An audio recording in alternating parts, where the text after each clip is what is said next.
On December 14th, 1941, Duke University Vice President for Student Affairs Herbert Herring addressed the congregation in a packed Duke chapel at the Sunday morning service. Speaking to and for the Duke student body, he asserted Duke's commitment to do its part for the country in its hour of need. 1 week earlier, on December 7th, the Japanese had attacked the naval base at Pearl Harbor and hurled America into the Second World War. By the time of Herbert Herring's speech on December 14th, scores of Duke students had already enlisted in the armed forces. Freshman dorms were competing to see which could have the most students volunteer for service. Less than a week after Pearl Harbor, more than half of the second floor of House J had departed to aid in the war effort more directly. Over the coming months, an onslaught of students would depart Duke, leaving the university with a vacuum of male civilian students. The pressures of the wartime crisis were heavy on Duke, and they would define the university's existence for the following 4 years. Duke University has thrived on its ability to adapt to changing times. As the world around us has changed, so has the character of the university. Most of this change has been gradual, allowing Duke's evolution to be smooth and seamless. During World War II, changes across the country and the world transformed the university in dramatic ways. Of silvery boughs, we traded vows the night that I sailed away. Oh, trade winds, what are vows? Shortly after Pearl Harbor, in the winter of 1941, the Navy Department first approached Duke officials about establishing instructional programs that would produce trained young men ready for military service. This proved to be the first of many overtures from the government-sponsored groups, with the War Department and the Norfolk Naval Base both approaching Duke about sending students to be trained in radio theory, and physics, fields crucial to the expanding modern military. In the government's eyes, it made sense to use the already established infrastructures of American colleges and universities to carry the burden of providing recruits with needed expert training in fields. As a well-regarded university strategically located near military bases, Duke was a prime candidate to host these programs. After the war broke out, Duke began hemorrhaging male students. This threatened to cause significant revenue burdens on the university. But rather than shrinking from these problems and trying to minimize the university's exposure to the war effort, Duke embraced its emerging role in supporting the war effort. When the government finally sorted out the best suited programs for different universities, Duke agreed to host a number of these programs and accepted a number of war-related research projects. During the war, Duke played host to the Navy V-12 program, which over the course of its existence trained 3,000 to 4,000 students as naval officers, and hosted an Army finance school, which trained 2,850 students.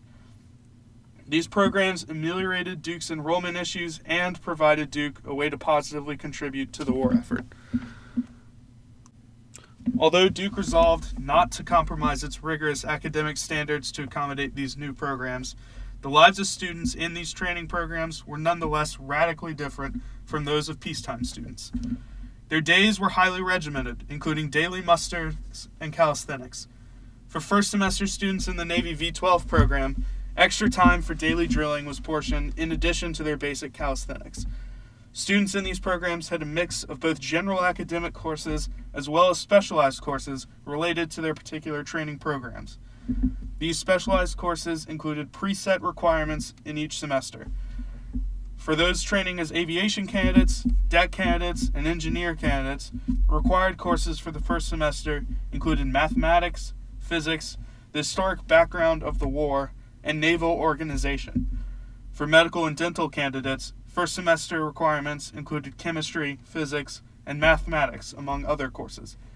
These curricula further diverged with each semester as candidates for each service took more specialized courses. Similarly, as the Army Finance School expanded after its inception in August of 1942, new divisions of the program took shape, with classes of students receiving degrees in advanced fiscal school and military government. Civilian students also had the opportunity to enroll in courses related to the international crisis. Duke Hospital likewise quickly adjusted to wartime realities.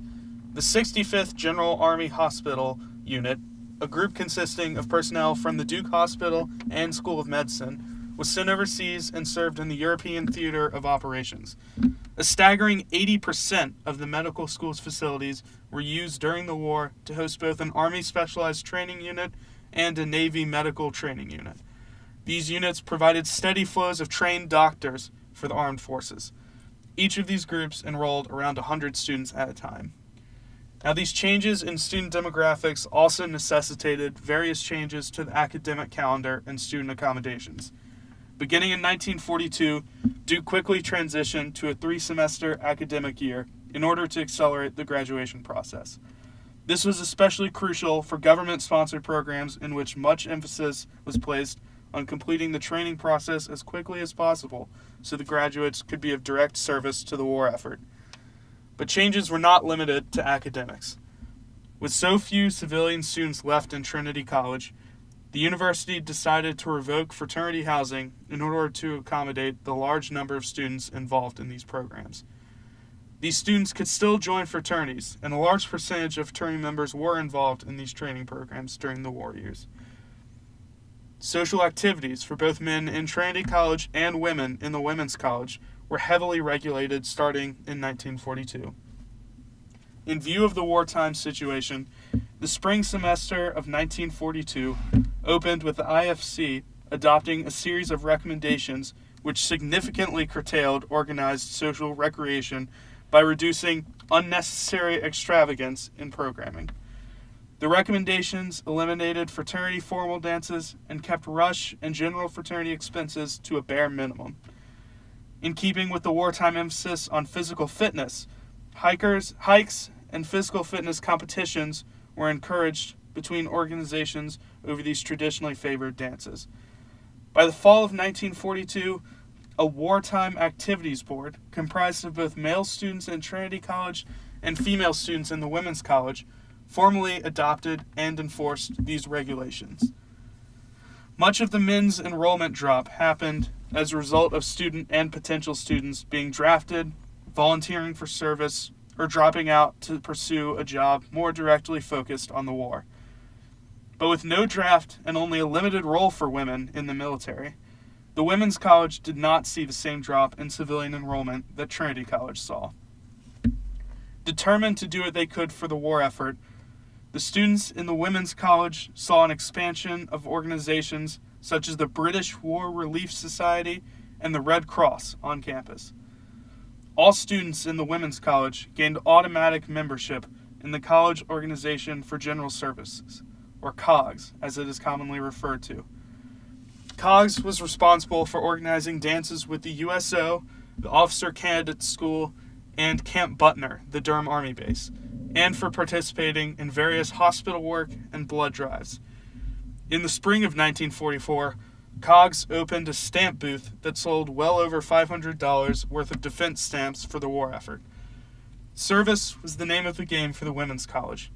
Even the Women's Glee Club played an important part in keeping up morale by traveling to service clubs in the area every Sunday to sing for the boys in uniform.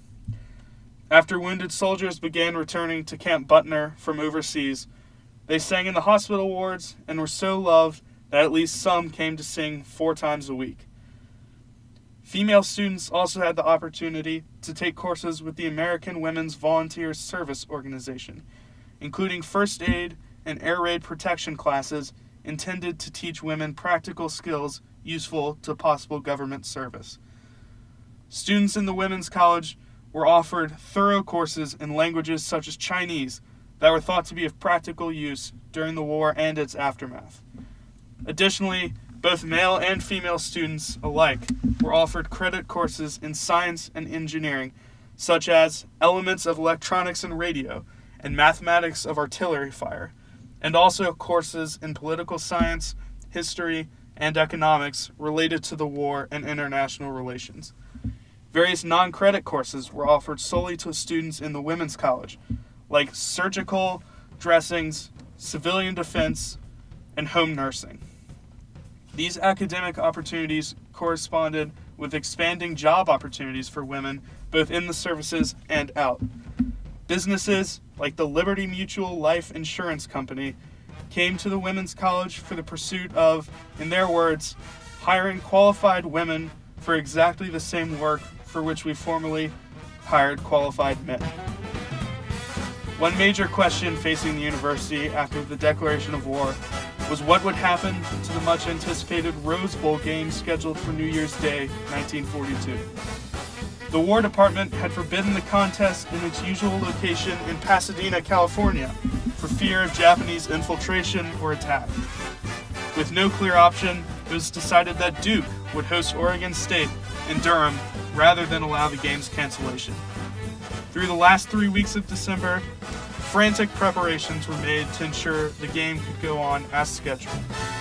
Despite the dark new realities of war, the campus was abuzz with the news that the game would be held on their own field. Within 48 hours of tickets going on sale, 50,000 had been sold. The university borrowed bleachers from UNC Chapel Hill to increase the capacity of Duke Stadium. When the time finally came for Oregon State to make the trip to Durham, they were lodged in the Carolina Inn at UNC.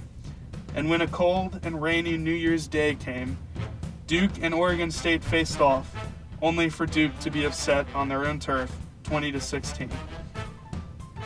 After the Rose Bowl, athletics and physical education on campus took on a new tenor. New courses in Army calisthenics were offered, and all students, women included, were highly encouraged to participate in intensified intramural sports. For men, emphasis was placed on more combative sports, such as boxing and wrestling. And with the Army Air Force physical fitness test as a barometer, some form of physical fitness training became compulsory for all male students by the end of 1942.